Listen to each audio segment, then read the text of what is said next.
Jakarta, kota metropolitan yang tak pernah tidur.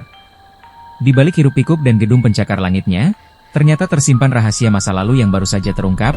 Saat pembangunan MRT menggali tanah di kawasan Glodok dan Kota Tua, para pekerja tak sengaja menemukan peninggalan misterius yang sudah terkubur lebih dari 400 tahun.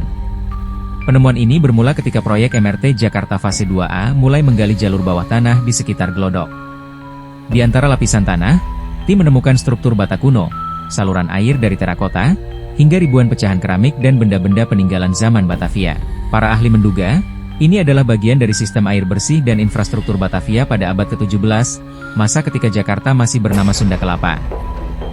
Saluran air ini dulunya dipercaya menyalurkan air dari sumber alami menuju kawasan pemukiman Belanda di Batavia. Bahkan, ditemukan juga sisa jembatan kuno di kawasan Glodok yang dulunya digunakan warga untuk menyeberang Kanal Kali Besar, salah satu pusat perdagangan paling sibuk di masa itu. Semua artefak ini memberikan potongan puzzle tentang bagaimana masyarakat Batavia hidup, bekerja, dan mengatur air di tengah kota pelabuhan yang padat.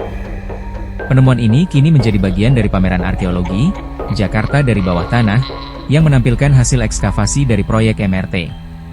Lewat pameran ini, kita bisa melihat langsung bukti nyata peradaban lama Jakarta, dari pipa air kolonial hingga pecahan porselen impor dari Eropa dan Tiongkok. Semua ini membuktikan bahwa Jakarta bukan hanya kota modern, tapi juga kota dengan lapisan sejarah yang menakjubkan. Penemuan artefak kuno di Jakarta bukan sekadar berita arkeologi.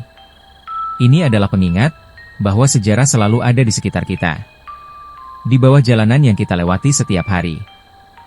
Tersimpan lapisan-lapisan waktu, menunggu untuk ditemukan kembali. Jadi, siapa sangka, di balik proyek transportasi masa depan, kita justru menemukan potongan masa lalu. Jika Anda suka dengan video ini, jangan lupa untuk like dan subscribe untuk lebih banyak konten perjalanan lainnya.